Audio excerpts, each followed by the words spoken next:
Imagine a world where you are not the only person, where over the next hill someone is hunting the same game, drinking from the same stream, looking at you with the same eyes, and there is no sympathy in them, only calculation. Now imagine that this someone is not an animal, but a person, a different person, just as intelligent, just as armed, but not like you. And he came for what you consider his, for food, for a home, for the future of your children. In this video, you will learn about a war that was never described in textbooks, about how Homo sapiens, our species, could not only survive, but destroy everyone who was even slightly similar. We will look where there are no written sources, no witnesses, only traces. Traces that spears leave in bones, ashes in the place of disappeared camps, and silence where entire nations used to live. You will find facts that will make you feel uneasy, mass disappearances without a trace, burned out camps without bodies, and a mysterious type of people who seem to have been deliberately wiped off the face of the earth. Why? Who did it? And could they have been smarter, stronger, or kinder than us? What you hear in the finale will turn your whole picture of the world upside down. In the beginning, the earth was not ours alone. Before cities, before written words, before even the notion of history, the planet was home to multiple kinds of humans. Not distant evolutionary cousins, but full-fledged species, intelligent, tool-making, fire-wielding beings who walked upright, looked up at the stars, and likely wondered in their own way if they were alone. They weren't. For a time, they shared this world with others who looked and acted remarkably similar, and yet were fundamentally different. We call ourselves Homo sapiens, but we were not the first, nor the only. Scattered across the ancient landscapes were the Neanderthals, stocky, powerful, and resourceful. They occupied the cold stretches of Ice Age Europe and parts of Western Asia. To the east, hidden deep in mountainous caves, lived the mysterious Denisovans, a group we've only just begun to understand through fragments of bone and lingering traces of DNA. Still others may have existed: Homo floresiensis on the islands of Indonesia, Homo naledi in the dark caverns of South Africa, and species whose names are lost to time, known only by the shadows they left behind in the fossil record. These weren't primitive creatures skulking in the wilderness. They had culture. They crafted tools and ornaments, built shelters, controlled fire, and hunted cooperatively. In some places, they buried their dead, a gesture that hints at self-awareness, at mourning, perhaps even at belief in something beyond life. In the case of Neanderthals, evidence shows they cared for their injured and elderly, a level of social cohesion once thought exclusive to modern humans. So how is it that out of all these branches, only one remains? The answer is not as simple as natural selection or environmental catastrophe. There's another possibility, one far more unsettling, but supported by growing archaeological and genetic evidence. It suggests that the disappearance of our ancient relatives may not have been due to the indifferent cruelty of nature, but rather the deliberate actions of one species toward another. That we, Homo sapiens, might not have simply outlasted them, we may have overpowered them. Picture the world tens of thousands of years ago. Vast plains, dense forests, icy mountain passes, all inhabited by different human groups with different bodies, cultures, and survival strategies. At first glance, they may have seemed like rivals. Each species hunted the same animals, gathered the same fruits, and built their lives in the same coveted valleys and caves. But beneath this surface competition, something deeper may have brewed, a tension not of coexistence, but of conquest. For decades, the story of humanity has been told as one of adaptation and progress. We are taught to see ourselves as the clever survivors, the ones who endured while others simply faded into extinction. But what if that's only half the story? What if our survival was not only a matter of intelligence or ingenuity, but of confrontation, even domination? Fossil records show overlapping territories. Bones of Homo sapiens and Neanderthals have been found in the same caves, dated to the same periods. Genetic studies reveal interbreeding, yes, but not without implication. It means we met. It means we were close enough to live and perhaps to struggle side by side. The presence of trauma on ancient skulls, the rapid collapse of population clusters, the vanishing of entire lineages without a clear environmental cause, all of it hints at a more violent explanation. At some point, these species stopped merely existing near each other. Something changed. Perhaps it was a shift in climate, perhaps a scarcity of resources, or perhaps something innate in us, a drive to expand, to secure, to dominate. And in that shift, coexistence may have turned into competition, and competition into conflict. This was not a war in the modern sense. There were no nations, no generals, no battlefields marked on maps. But there were fronts, borders where groups encountered one another, where tensions rose, and where violence likely erupted. A spear thrown in fear, a raid under the cover of night, a village burned, not just for food or shelter, but to eliminate a rival entirely. These were not isolated acts of aggression. They may have been part of a much larger pattern, a silent, sprawling war between human species. And the victors? They wrote nothing down, but they left behind the greatest record of all, survival. We, the Homo sapiens, inherited the earth not by default, but possibly by design. The design of strategy, of mobility, of communication, and perhaps of ruthless determination. We shaped our tools not only for hunting beasts, but perhaps for confronting others who look too much like us. The fact that we are here and they are not may be the result of more than just chance. It may be the legacy of a prehistoric conflict that rewrote the course of evolution. But if that's true, if we truly were not alone, and if we were the ones who ensured we would be, then we are left with a question far more haunting than any battle scar. What kind of species are we really? And what does it say about us that we might have won not just the struggle for survival, but the war for singular existence? Now, we walk the earth with ancient DNA in our veins and empty places in our past where other humans once stood.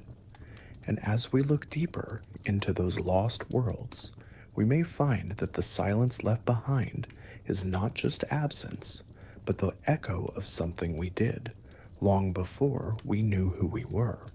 Beneath the layers of soil that time has sealed shut, long before a single word was carved into stone or inked onto parchment, there lies a deeper history, one that was never told through language, but written instead in fractured bones, shattered skulls, and the eerie alignment of the dead.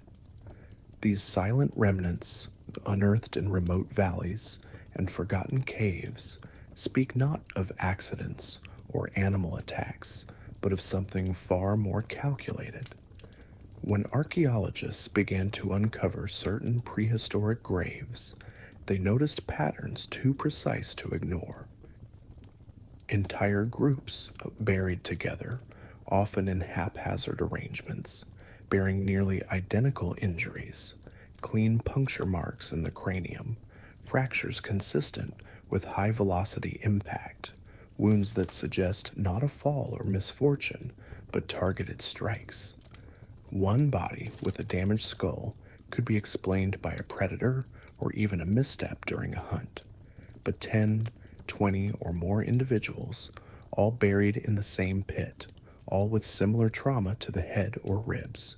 Such repetition becomes hard to dismiss as coincidence. In one site after another, from the highlands of Spain to the river valleys of France and the cold steppes of Central Asia, these signs begin to form a grim mosaic. Here, the remains of a young adult with a spear point embedded in the rib cage, angled upward as if the attacker struck from below. There, a child's skull cleaved in two by what could only have been a sharpened stone axe. And in another place, a ring of bodies, men, women, children, dumped into a pit with no ceremony, their bones splintered and teeth missing, as if something or someone had tried to erase them entirely. The most haunting part of these discoveries isn't just the violence itself, but the consistency with which it appears. The locations change, the time periods stretch across millennia, but the story remains the same: concentrated trauma, deliberate injury, entire communities erased in a single moment of brutal finality. Scholars once hesitated to draw direct lines between such findings and interhuman conflict. It was tempting to imagine that early humans met their end through famine, exposure, or the claws of wild beasts. After all, nature has always been cruel, but nature seldom aims with such precision. Nature doesn't strike the same spot on 100 skulls. Nature doesn't choose only the adults, or only the elders, or only the children.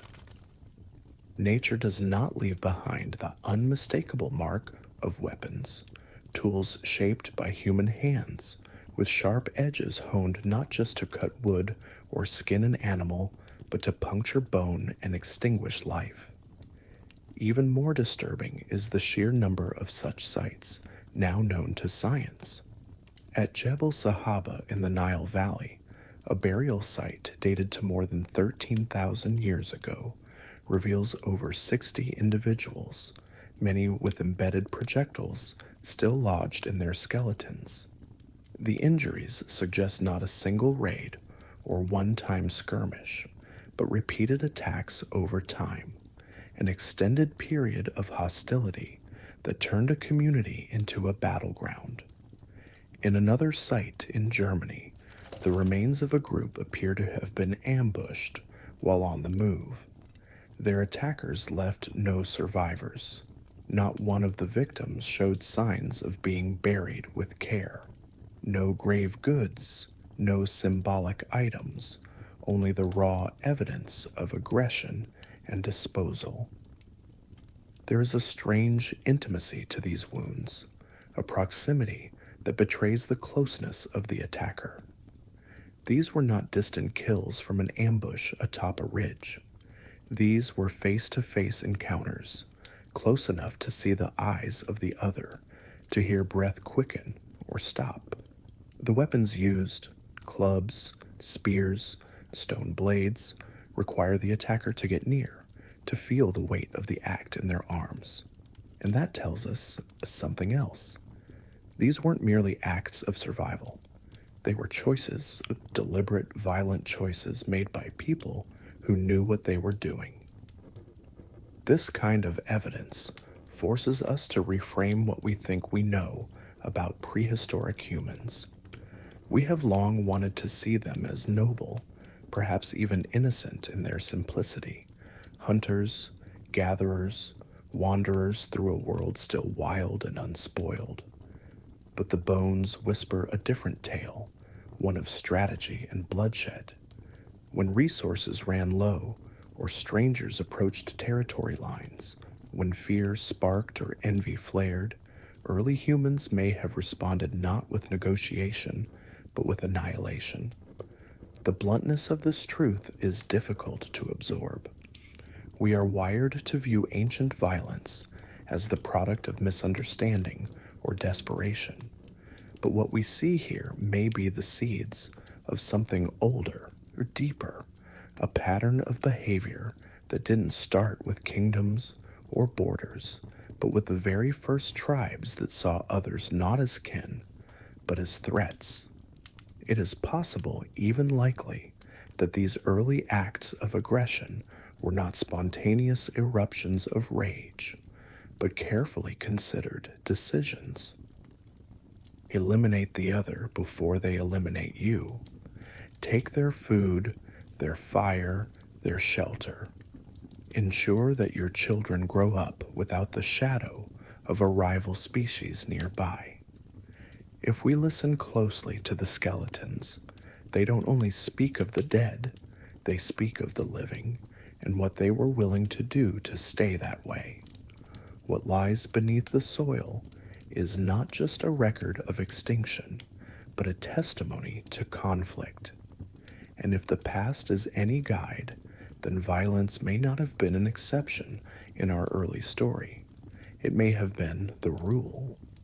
In the collective imagination, prehistoric humans are often pictured as hunters of great beasts, creeping through tall grass with spears poised, their eyes locked on mammoths, aurochs, or wild horses. The struggle for survival is cast as a battle between man and nature, one in which humans clawed their way to the top of the food chain by outthinking the predators that once stalked them. But there is another, less flattering version of this ascent. A version in which the most dangerous prey wasn't a snarling saber-tooth or a towering elephant. It was another human, and not just another member of the same tribe, but someone similar enough to recognize, and yet alien enough to fear.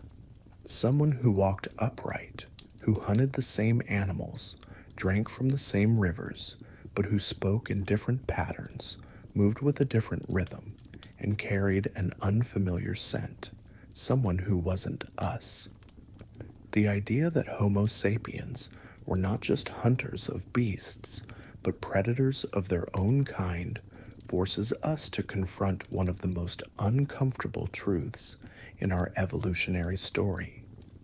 The capacity for violence, particularly toward the unfamiliar, may not have emerged with the rise of organized warfare or the invention of metal weapons. It may have always been with us, an instinct, not a deviation. To understand this, we must look not only at bones and tools, but at the mindset that might have taken shape when our ancestors first encountered others who looked human but not quite like themselves. To Homo sapiens emerging from Africa, the world was a new and strange place, filled with unfamiliar terrains and eventually unfamiliar people. As they moved into Europe and Asia, they would have met Neanderthals and Denisovans, intelligent, resourceful species adapted to their environments with their own knowledge, tools, and cultures. These encounters would not have been one-time events. They likely occurred repeatedly across generations in forests, valleys, and along rivers. Sometimes these meetings may have led to curiosity, to tentative cooperation, perhaps even to mutual aid. But such moments would have been fragile, because at their core, these other humans represented competition, not just for food, but for space, for dominance, for survival itself. And competition among predators rarely ends in compromise. Imagine approaching a clearing and seeing a group of beings who look almost like your own tribe, similar height, similar posture, even similar tools, but whose language is unintelligible, whose expressions don't align with yours, whose gestures seem off. The natural human response to the unfamiliar is caution, but in a world with no buffer, no political system, no code of ethics beyond the imperative to survive, caution could quickly turn into hostility, in hostility into violence. This otherness, even among species so alike, could have been enough to tip the balance. Studies of modern human psychology show that we are deeply attuned to subtle differences in faces, speech, and movement, traits used to distinguish friend from foe, in-group from out-group. It is not difficult to imagine our ancestors reacting with suspicion, anxiety, or aggression when faced with people who were human, but not familiar. And there is reason to believe that Homo sapiens were uniquely suited for predation, not just on animals, but on fellow hominins. Compared to Neanderthals, Homo sapiens had longer limbs, lighter frames, and more efficient bodies for endurance hunting. They could travel farther, scout terrain faster, and perhaps organize ambushes with greater tactical mobility. Their communication skills, reflected in the structure of the modern human throat and brain, may have allowed them to coordinate in ways that were incomprehensible to their rivals. It was not just a physical advantage. It was an advantage of cognition and collaboration. This edge might have given Homo sapiens more than just the ability to escape danger. It may have given them the capacity to become the danger, to move into occupied territory, not with coexistence in mind, but with conquest. When food was scarce, when winters grew long, or when another group stood between a tribe and survival, what choices would have been made? And what would have been done to those who couldn't be understood, whose faces were too different, whose presence was too threatening? There are no written records to confirm these suspicions, but the archaeological clues accumulate in eerie alignment. The disappearance of Neanderthals does not appear to be sudden or natural. It happens gradually in regions where Homo sapiens expanded. The same is true for Denisovans. Their trace vanishes in places where modern humans eventually settled. And where the fossils remain, there are often signs, not of shared burial, not of collaboration, but of replacement. If Homo sapiens hunted other species of humans the way they hunted large animals, it would explain many of the lingering mysteries in the fossil record. It would explain why Neanderthal numbers plummeted despite their ability to survive in harsh climates. It would explain why there are so few mixed settlements, so few shared tools, so few artifacts that suggest long-term coexistence. It would explain the silence where there should be echoes of cultural exchange. And perhaps most haunting of all, it would explain why, out of all the human species that once walked the earth, only one remains. To become the apex predator of the world, Homo sapiens may have had to look past the boundaries of what we today consider humanity. They may have had to see the other not as kin, but as prey, and in doing so, they became something more and less than just survivors. They became dominant, not because they were the strongest or the kindest, but because they were willing to see the world and others within it as resources to be claimed or removed. This is not a tale of heroes or villains. It is a tale of hunger, fear, and instinct. A tale that forces us to ask not only how we came to rule the earth, but what we became in the process. They looked like us, at least at first glance, broad-shouldered, thick-browed, powerful. Neanderthals were no mindless brutes, no missing link caught between beast and man. They were a distinct branch of the human story, one that had adapted with incredible precision to the brutal demands of Ice Age Europe. They crafted tools, used fire, lived in social groups, cared for their injured, and likely mourned their dead.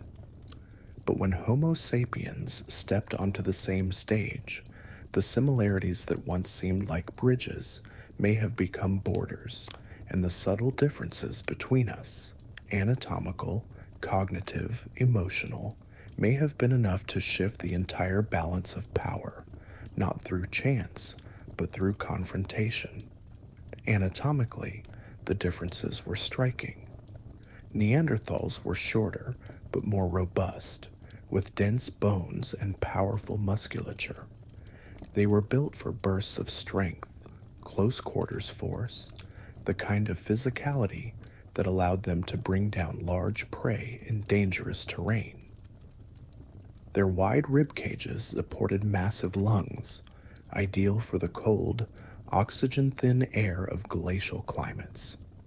Their skulls were elongated, their foreheads sloped, and their faces projected forward with heavy brows and large noses, adaptations likely related to temperature regulation. None of these features made them less intelligent, but they made them undeniably other. For early Homo sapiens, who had taller frames, narrower builds, and more delicate features, these differences may have been immediately apparent, impossible to overlook. But the true divide ran deeper than bone. Neurologically, the Neanderthal brain was just as large as that of Homo sapiens, sometimes even slightly larger in raw volume, but it was shaped differently.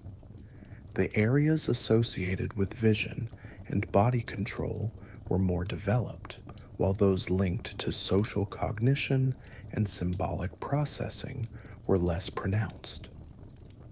That doesn't mean Neanderthals lacked emotional complexity or self-awareness, but it suggests their thinking may have followed a different rhythm.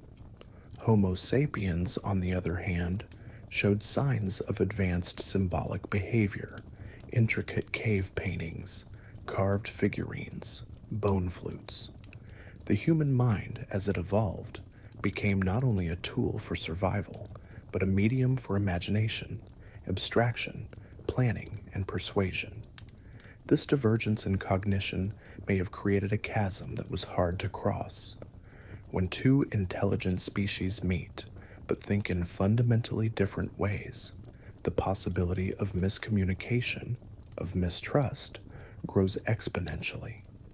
What one group might see as a ritual or gesture of peace, the other might perceive as a threat or a challenge.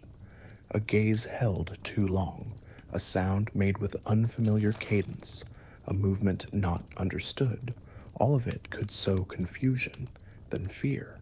And fear, in a time before diplomacy or shared language, often paved the road to violence. Even more crucial was how these two species organized themselves. Neanderthal groups appear to have been small, tightly knit, and less mobile, centered around family structures and localized territories. Homo sapiens, by contrast, moved often and in larger groups, with broader networks of cooperation. Evidence suggests they were better at sharing information across long distances, forming alliances beyond the immediate tribe. This created a social advantage, not only in resource gathering, but in forming defensive or offensive coalitions. They could outnumber, outmaneuver, and outlast. And with greater symbolic thinking came more complex strategies. They didn't just react to threats, They anticipated them. The implications of these differences are profound. In times of peace, they may have fostered cautious curiosity. But in times of scarcity, when food was limited and winters were hard, those same differences could be used to justify aggression. The other was not simply foreign, they were slower to adapt, less communicative, less connected. They were strong, yes, but isolated. And in the calculus of survival, isolation is vulnerability. It is easy to imagine how the first moments of contact between these species might have unfolded. A hunting party stumbles upon another group near a watering hole. The air tightens with uncertainty. Weapons are held a little higher. Eyes dart. One side tries to signal calm. The other misreads it. A sound escapes. Too loud, too sharp. A spear is thrown. And just like that, the war of minds becomes a war of bodies. In retrospect, the differences between Homo sapiens and Neanderthals weren't about superiority or inferiority. They were about specialization. Each had adapted to their world in brilliant ways. But the arrival of a species that could think in layers, form abstract strategies, imagine outcomes before they unfolded, that was a shift as monumental as the invention of fire. And in a contest, not just of strength, but of coordination and perception, those subtle mental differences became the deciding factor. But victory did not come without consequence. The disappearance of Neanderthals left a silence in the fossil record, yes, but also a silence in us. What conversations were never had? What knowledge was never shared? What kind of world might have emerged if these two intelligent species had understood each other not as rivals, but as reflections? Instead, misunderstanding bred fear. Fear bred conflict. And conflict determined who would remain to tell the story. The war of minds was not won with brute force alone, but with perception, memory, foresight, and the ability to define not only the world, but who belonged in it. They came at dusk. The forest was thick with the scent of wet bark and distant fire, and the snow had begun to fall in heavy flakes, blurring the outlines of trees and shelter alike. A group of Homo sapiens, lean and weary from weeks of travel, stepped into the clearing in search of shelter. They had followed the rivers, crossed valleys, avoided predator tracks, and survived the wind's merciless bite. What they hadn't expected was movement, quiet but deliberate, from the edge of the clearing. Shadows emerged, not bears, not wolves, not deer. People, but not their people. They were broader, their chests heavier, their heads strange in shape, foreheads low, brows thick, eyes deep-set but intelligent. The strangers gripped stone tools, not unlike their own, and their stance was neither aggressive nor welcoming. For a long moment, the two groups simply stood there, watching each other through the drifting snow, the firelight flickering on anxious faces. No one moved, no one spoke. The Homo sapiens, attuned to gesture and glance, might have tried to communicate, raised hands, lowered weapons, a murmur of a word. But the strangers didn't react the way they'd hoped. Perhaps they misunderstood. Perhaps they had their own signals, their own ways of reading faces. Or perhaps, like the newcomers, they too were trying to decide whether this was a meeting or a warning. That night, no blood was spilled. The groups backed away in silence, each melting into the woods, hearts pounding with the tension of something ancient stirring. But they would remember, and soon they would return, not with curiosity, but with caution sharpened into fear. From that first contact, whether cautious or violent, a line was drawn, not only across the terrain, but across the psyche. Because where land overlapped, intentions could not. The planet was vast, yes, but not empty. Not when survival demanded water, game, shelter, and safety, all finite, all fiercely guarded. And so, with every passing season, as Homo sapiens pushed further into Neanderthal territory, the chances of peace narrowed. These were not border disputes in the modern sense. These were existential clashes over the right to exist in a space that could not be shared. A valley rich with game could sustain one group through winter, but two? A cave deep enough to protect from the cold was a fortress too valuable to split. A stream teeming with fish could feed children or rivals. And when famine loomed and infants cried from hunger, diplomacy gave way to desperation. It wasn't hatred that ignited the first true conflict. It was need. A need too urgent to allow generosity, too primal to allow patience. Then there was the matter of reproduction, the silent core of evolutionary competition. In a world without nations, without borders or treaties, the success of a group depended not only on food and tools, but on the survival of its offspring. If one species began to dwindle in number, if its children grew fewer while another's multiplied, the writing on the cave wall became clear. One would thrive, the other would vanish. And the ultimate victory would not be measured in battles won, but in generations born. There is genetic evidence that Homo sapiens and Neanderthals did not remain strictly separate. Interbreeding occurred, suggesting moments of proximity, perhaps of mutual curiosity or dominance. But the outcome was not equality. One species surged forward, spreading across continents, while the other receded until its presence remained only in fragments of DNA. A few brief moments of intimacy could not offset the broader tide of replacement. Some scholars argue that Neanderthals were already declining when Homo sapiens arrived, victims of climate shifts or dwindling prey. But the timing is difficult to ignore. Wherever Homo sapiens expanded, Neanderthals retreated. Their population density fell, their sites vanished, their tools stopped evolving, and in places where their paths overlapped, signs of struggle persist, not just physical trauma, but the sudden absence of the weaker group. In a world governed by scarcity, it was not enough to survive. One had to ensure that others didn't. It was a brutal arithmetic. More mouths for your group meant fewer for theirs. More territory for your children meant exile or extinction for theirs.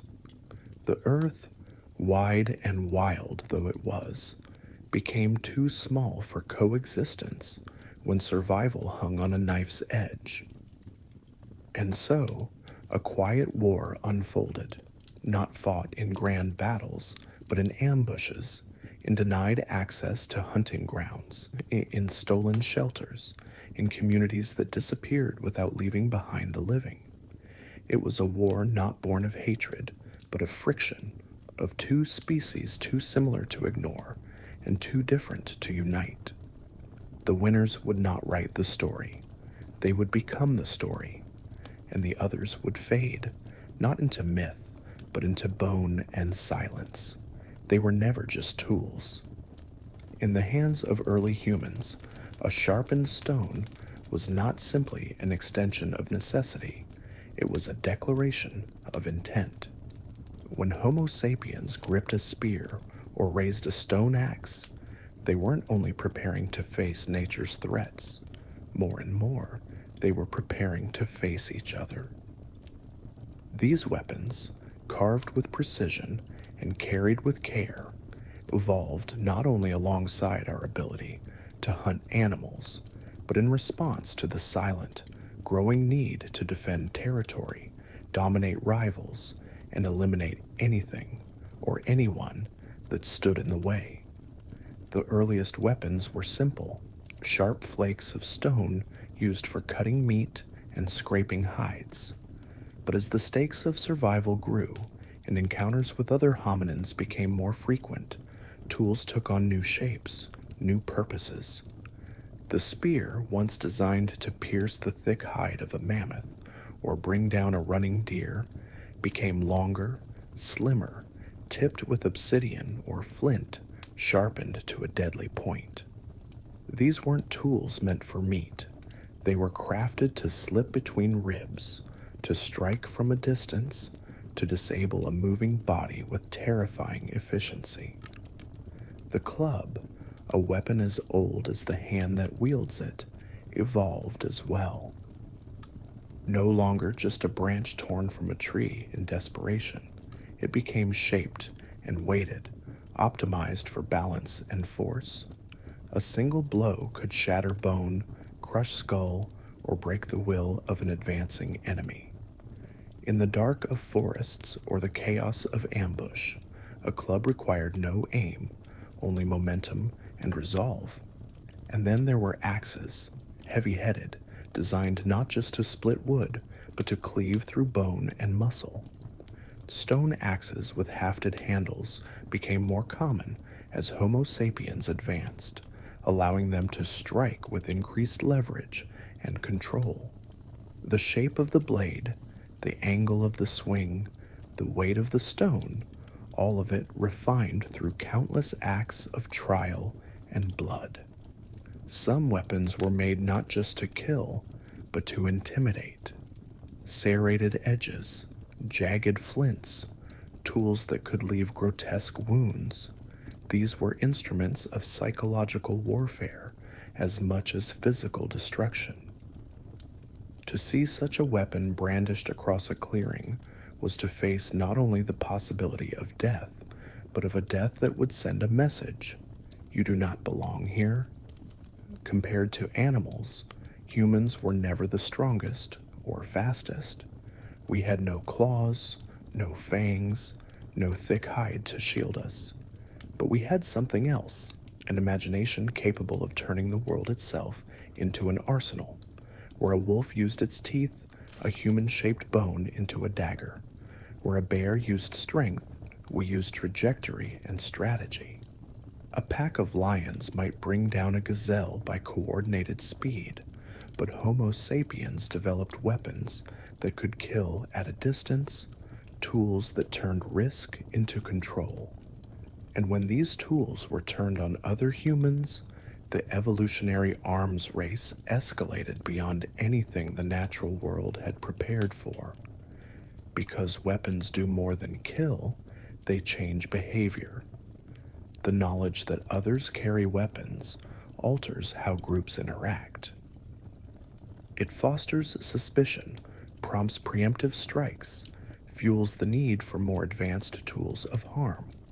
A tribe that once used spears for hunting soon begins to stockpile them, not for the next animal, but for the next human. And as the weapons improve, so too do the strategies behind them. Traps are set, lookouts are posted, raids are planned under cover of darkness. Fire is used not just for warmth, but for destruction. Entire shelters reduced to ash, not by accident, but by design. The archaeological record reveals this shift. In excavation sites dated to periods of overlapping habitation between Homo sapiens and Neanderthals, we find weapons buried not with animals, but alongside human remains. The placement of wounds, the angles of penetration, the repeated strikes to vital areas, all of it points to deliberate violence. And as time moves forward, the weapons themselves become more refined, more specialized, more lethal.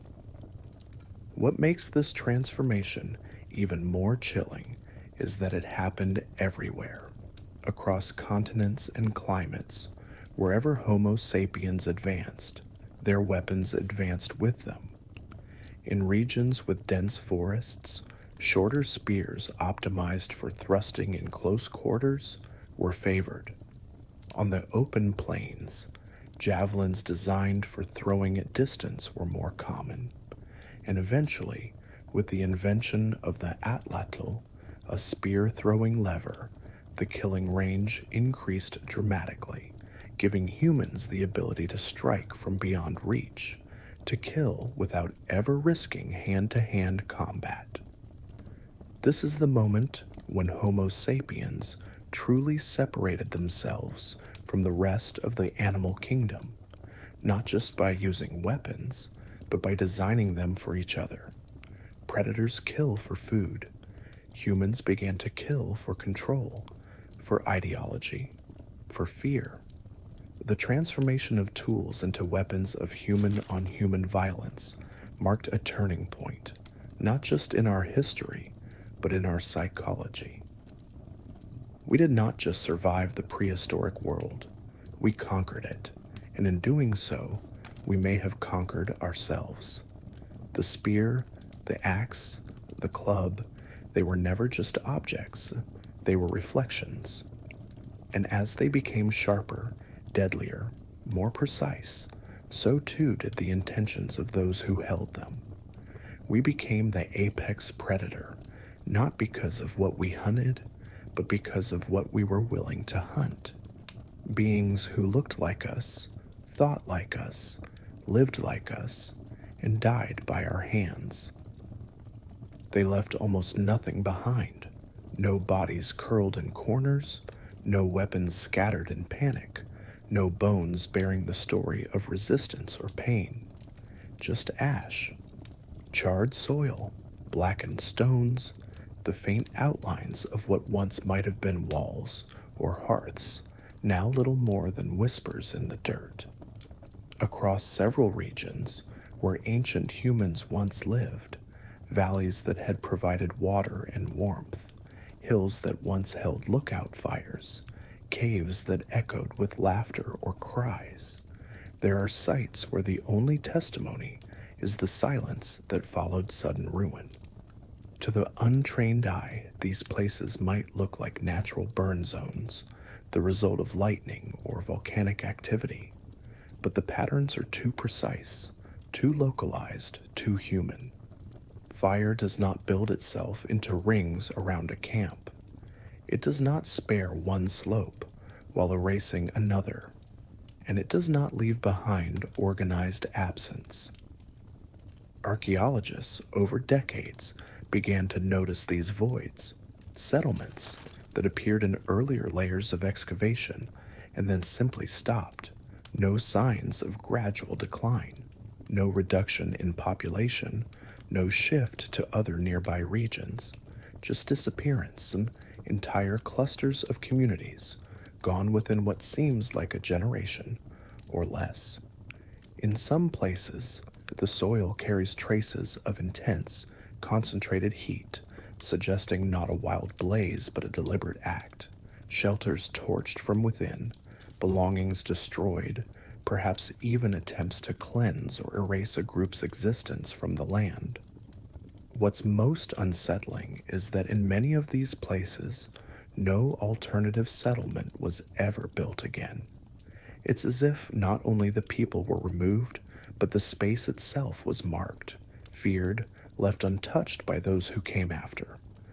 There are no skeletons to examine, no mass graves to count, just absence, an unnatural void where life once moved and breathed. This vanishing act raises questions too grim to ignore. If these weren't deaths by disease or famine, if the people weren't taken by storms or predators, then where did they go, and why is there no trace of their struggle?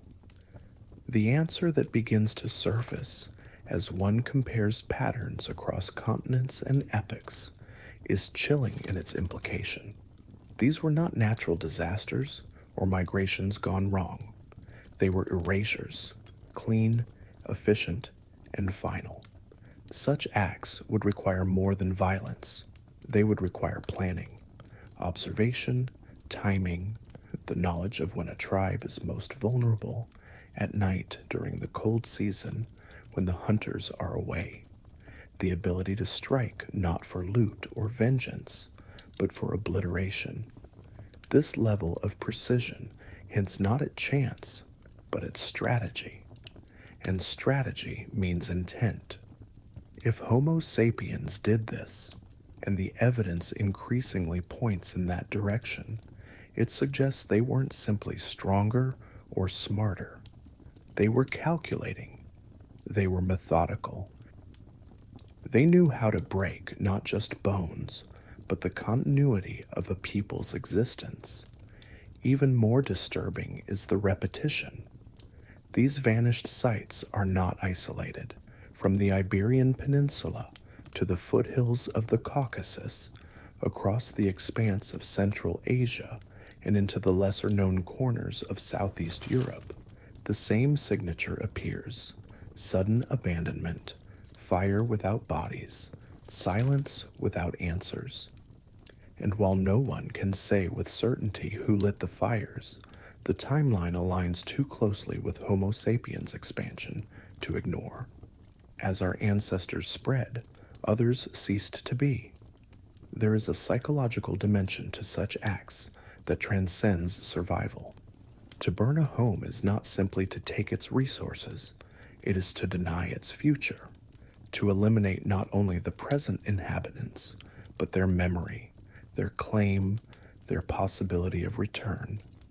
It is a form of warfare deeper than the spear or the axe. It is narrative warfare, the attempt to write over the existence of others with flame and fear. And if those who committed such acts succeeded, their victory would not leave behind bones to mourn.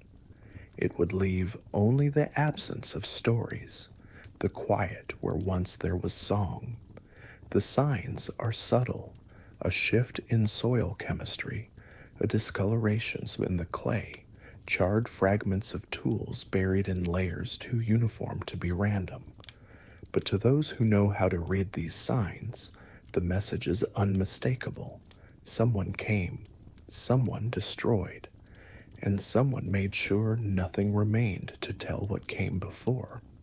In a world where survival depended on taking rather than sharing, and where otherness meant threat, the most extreme response may have seemed logical: eradication without mercy, without remembrance. And so these lost settlements speak in silence, not because they have nothing to say, but because what they might have said was drowned in fire and forgotten on purpose. Their final chapter was not a collapse, but a deletion. And as we step carefully through the ashes, we are left to wonder how many stories never began because someone ensured they would end before they could even be told. They are the great enigma of our ancient lineage, a people whose existence was unknown to science until a single fragment of bone was pulled from the floor of a Siberian cave. No skulls, no skeletons, no village remnants or ceremonial graves. Just a sliver of a finger, a fragment of a tooth, and later, strands of ancient DNA extracted with trembling hands. The Denisovans, as they came to be called, remain one of the most haunting mysteries in the story of human evolution, not because of what they left behind, but because of how little remains to speak for them at all. Among all the hominin species, they are the most elusive. And that silence has begun to raise a darker question. What if they didn't simply vanish? What if they were made to disappear? The genetic traces are sparse. In modern humans, especially among certain populations in Oceania and parts of Southeast Asia, there are hints, whispers, of Denisovan ancestry. But even these fragments are minimal, scattered, and inconsistent. Unlike Neanderthals, whose legacy persists in the DNA of nearly all non African humans, the Denisovans seem to have been largely erased, not phased out over time, not absorbed through generations of mixing, but cut off. And the more we learn, the more that absence begins to resemble something deliberate. The location of their remains, deep within Denisova Cave, high in the Altai Mountains, already tells a story of isolation. This was not a thriving metropolis of the ancient world. It was a shelter, a retreat, a place hidden from the wider human migration. And perhaps it had to be. Perhaps they were not just surviving the elements, but avoiding something else entirely. Other humans, us. The few traces that exist suggest a people who were neither primitive nor helpless. The bone tools associated with Denisovan layers are refined, shaped with care. Jewelry made from ostrich eggshells and polished green stone has been found nearby, items that hint at symbolic thinking, at art, at identity. These were not shadows in the cave. They were individuals with culture and language, capable of wonder and meaning. And yet their trail ends almost as soon as it begins. Nowhere else have we found a Denisovan settlement with clear signs of continuity. No expansive burial grounds. No evidence of large communities persisting across centuries. Just isolated fragments, like sparks in the dark, each one illuminating how much we've lost. The question is no longer whether they existed. It is, why don't they anymore? Some researchers suggest climate change, disease, or geographic disadvantage as possible causes of their decline. But these explanations begin to thin under scrutiny. Climate fluctuations were constant throughout the Pleistocene, and the Denisovans had clearly adapted to harsh environments. Disease might explain sudden losses, but not global silence. Geography may have limited their spread, but it does not account for their total absence in regions where they could and should have thrived. And then there's the timing. Their disappearance coincides, yet again, with the arrival of Homo sapiens into new territories. Our ancestors, moving in waves across Eurasia, began to fill the ecological and cultural spaces that the Denisovans had once occupied. And in the fossil record, as Homo sapiens appear, the Denisovans fade. Not slowly, not generationally, but with a sharpness that suggests confrontation rather than absorption. What would it take to erase a people? Not just defeat them in battle, but eliminate them so thoroughly that only a handful of genetic imprints remain in the margins of our genomes. It would take strategy, numbers, persistence. It would take viewing the other not as kin or rival, but as a threat so profound that their very memory must be buried alongside their bodies. This is where hypothesis edges toward horror, toward the possibility that what happened to the Denisovans was not a slow decline, but something closer to targeted extinction, a process not unlike the worst chapters of our more recent history, but older, deeper, and hidden beneath the surface of prehistory. Perhaps it began with small raids, shelters burned, hunting parties ambushed, food stores stolen.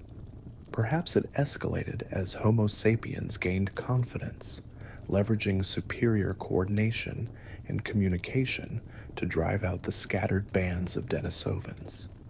Perhaps there were final acts of pursuit, of erasure, as the last holdouts were discovered in mountain passes or coastal retreats. And perhaps the survivors, if there were any, were so few, so scattered, that they could do nothing but vanish into the bloodlines of their conquerors, their names never spoken again. What remains is not evidence in the traditional sense, but its absence, the void where a culture should be, the silence where stories should echo, the genetic trace so faint it can barely be distinguished from noise. We do not have their songs, their myths, their faces, only shadows, and the growing suspicion that those shadows were cast by fire to suggest that Homo sapiens committed the first acts of what we might now call ethnic cleansing is uncomfortable, even unbearable. It runs against the narrative of human progress, of our capacity for empathy, for civilization. But the bones, and the lack thereof, do not lie.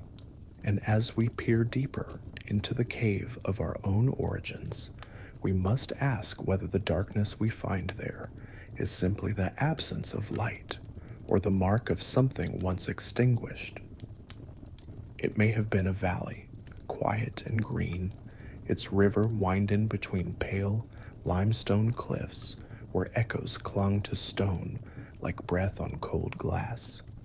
Or perhaps a forest clearing, half frozen in the long twilight of a glacial spring, the air thick with the scent of pine resin and smoke. Wherever it happened, it was not a single battle marked by banners or war cries, but a culmination, a slow convergence of need, anger, and inevitability. Europe had once belonged to them, the Neanderthals. For hundreds of thousands of years, they had hunted its beasts, weathered its winters, carved its caves with tools shaped by hand and habit. They knew the land as one knows the contours of their own body. And yet, something had changed. Strangers had come. At first they arrived in small numbers, thin, wiry figures with long limbs and unfamiliar eyes. They moved differently, traveled in larger groups, carried fire with unsettling confidence. Their weapons were faster, their camps louder, their speech strange and quick.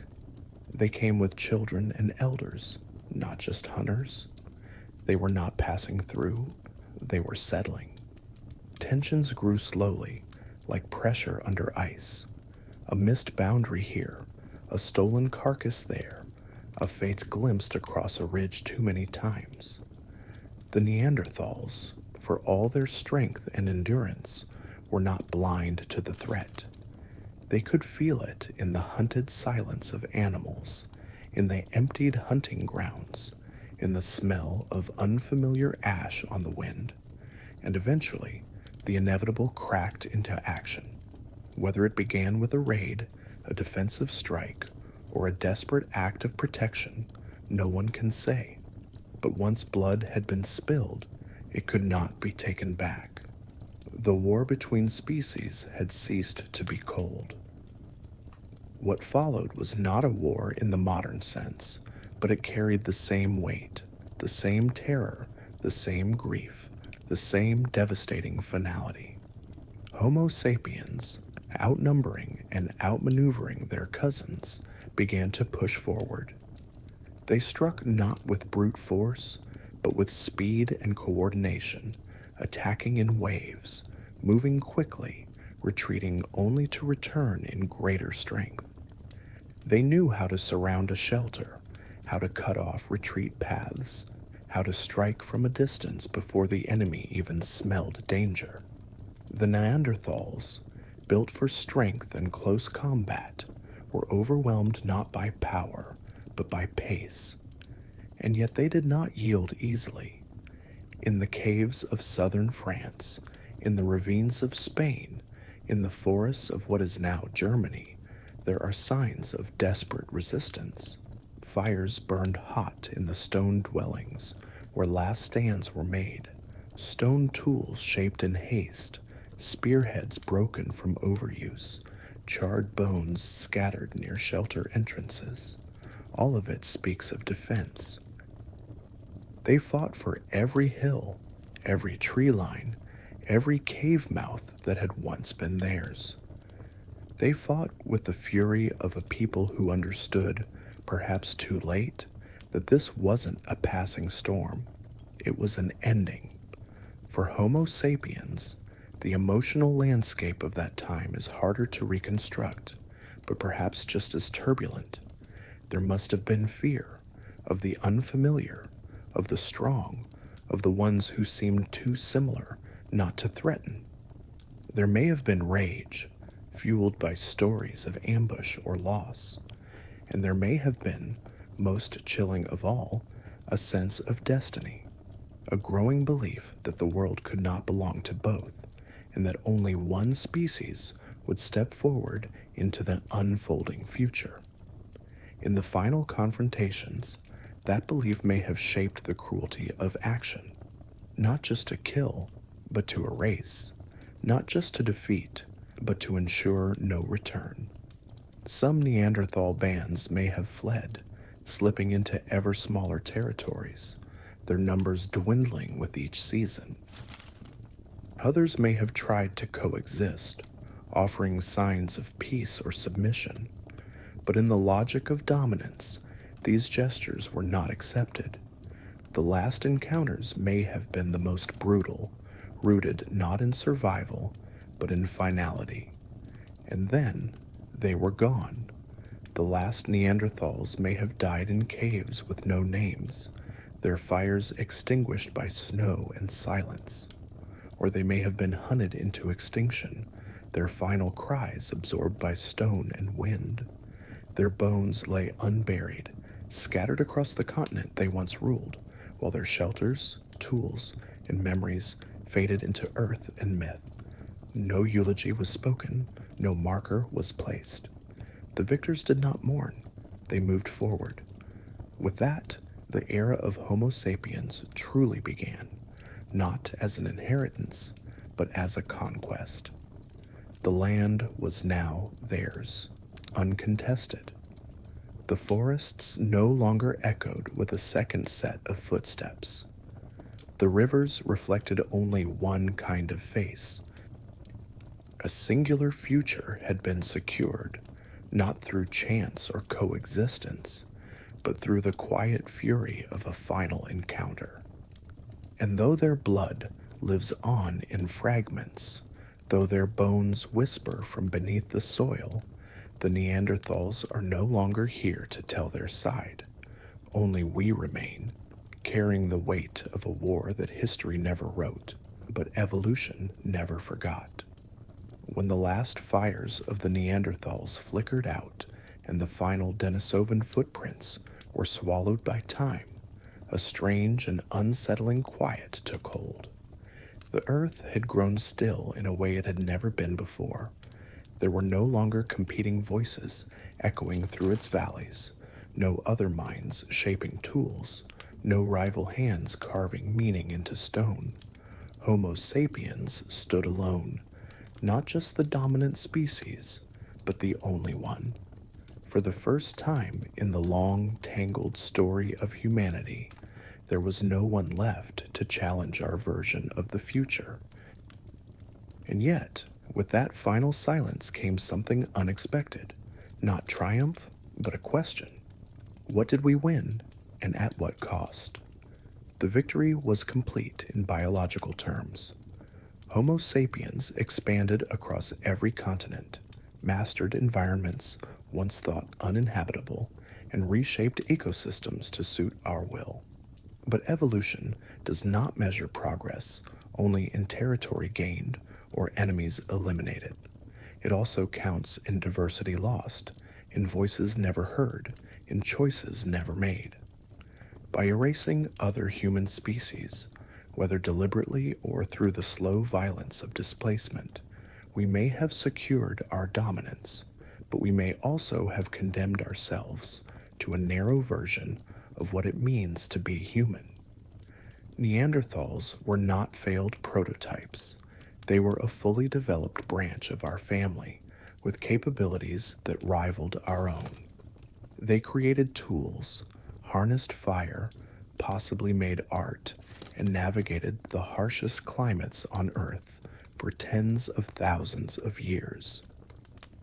Denisovans, though even more mysterious, left behind traces of adaptation to extreme altitudes, suggesting a biology uniquely suited for survival in conditions that would have taxed Homo sapiens to their limits. These were not lesser beings, they were different ways of thinking, feeling, seeing the world. And when they vanished, so did the paths their minds might have taken. What philosophies would they have developed? What languages might they have spoken? What songs, rituals, and stories were never told because we did not let them reach the surface? It is a sobering thought that perhaps humanity could have been more than it is now, not just in technology, but in perspective, that in our quest to stand alone, we may have silenced parts of ourselves we never had the chance to understand. Their disappearance also deprived us of cooperation. What might have emerged from a world where multiple intelligent species coexisted, not just for a few thousand years of friction, but for 100,000 years of shared learning? Could we have formed alliances, traded knowledge, evolved together into something more complex and balanced than what we are now? Or would our fear of the other have always made such a future impossible? Even now, with all our advancements, we continue to struggle with the presence of difference, cultural, linguistic, ideological. If we could not tolerate another species of human when survival was at stake, can we truly say we've grown beyond that reflex?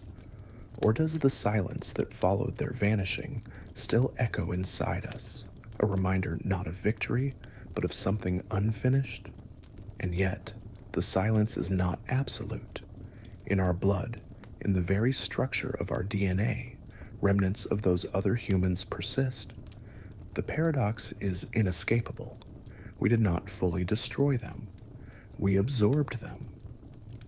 Interbreeding between Homo sapiens and Neanderthals was not an anomaly. It was widespread enough that nearly all non-African populations today carry a small but measurable percentage of Neanderthal genes. In parts of Asia and Oceania, traces of Denisovan DNA also linger. Their legacy is not carved into stone tablets or passed down through oral tradition. It lives inside us, subtle, silent, and undeniable. This genetic inheritance blurs the line between conqueror and conquered. We are not purely the victors. We are also the product of what we consumed, inherited, and perhaps even loved. The presence of their DNA in our immune systems, our skin, our nervous systems, suggests that some of what helped us survive came not from our own lineage, but from theirs. In this way, their disappearance was not absolute. It was transformation. But transformation is not absolution. The presence of their genes does not undo what was lost. It only deepens the mystery, heightens the contradiction. We carry their fragments, but not their memories. We bear the benefits of their biology without the burden of their stories. They live on in the most intimate architecture of our bodies, and yet we know almost nothing about who they were, what they feared, what they dreamed.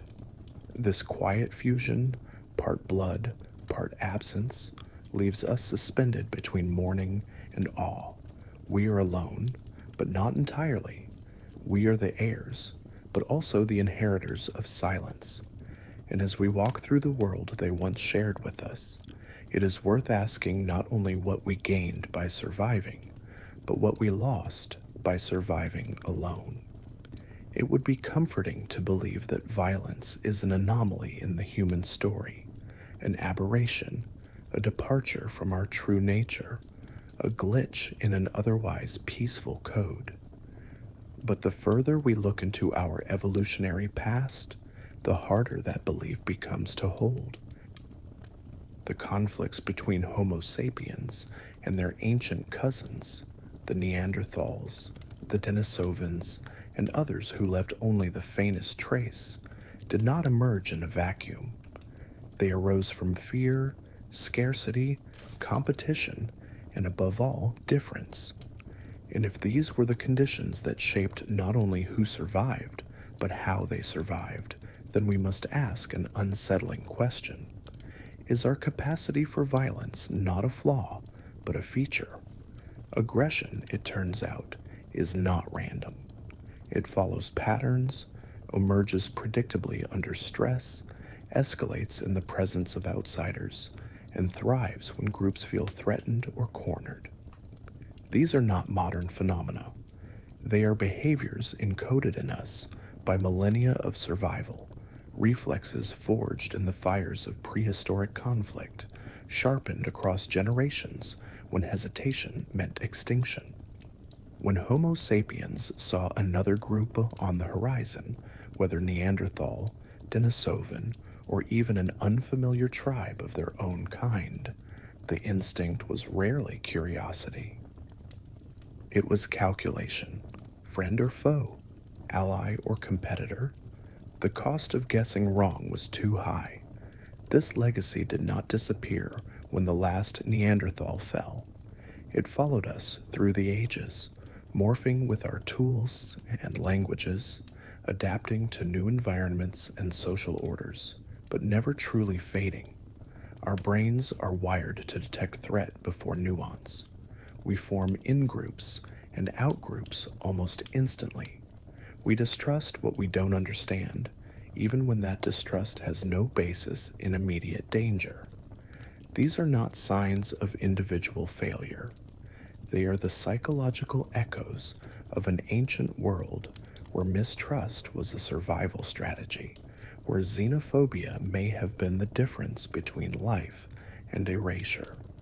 And it is not only in our social instincts that this warlike heritage persists. It lives in our stories, in our myths of heroism and conquest, in our fascination with conflict and victory. From the earliest cave paintings to the most modern digital screens, we reenact battles, glorify struggle, and romanticize dominance. Perhaps deep down, we are not only remembering what was done, we are trying to understand what we became because of it. But if violence is in us, so is the capacity to choose otherwise. The very same evolutionary processes that bred aggression also bred cooperation, empathy, and abstract thought. We learned to strategize, yes, but also to imagine. We can recognize our own patterns, name them, resist them. That is what separates us now from the past that shaped us. The war within us may be ancient, but we are not doomed to lose it. Not if we choose to see it for what it is, a ghost from a time when fear ruled everything. Still, that ghost walks with us. And so we arrive at the final, uncomfortable truth. The story of Homo sapiens is not only a story of brilliance, language, fire, and art. It is also a story of conquest, of elimination, of the quiet, methodical unmaking of others who once shared this earth with us. The history we inherited was never neutral. It was written by survival, not in ink, but in absence, not in monuments, but in silence. We are the children of those who remained, not necessarily the wisest, or the kindest, or the most just, but the most persistent, the ones who saw the other and made a choice. And now, with our cities and satellites, with our knowledge and questions, we must reckon with that legacy. Because if we are to understand who we are, we must begin with who we outlived. And if we are to move forward, truly forward, we must see that our rise was not only the triumph of intelligence, but also the triumph of endurance, of adaptation, of will sharpened to a point. Perhaps the reason this history was never told is because we feared what it might reveal, that evolution is not a clean narrative of progress, but a battlefield of decisions, instincts, and blood. That for all our marvels, we are still shaped by ancient winds. But now, at least, we know. And in that knowing, there is power. We are the last of many. We walk through a world built not only by what we created, but by what we survived and what we destroyed. And if there is any hope, any redemption in this long, unfinished story, it lies not in denying the truth, but in facing it. We are not the whole of humanity. We are simply the ones who remained to remember it.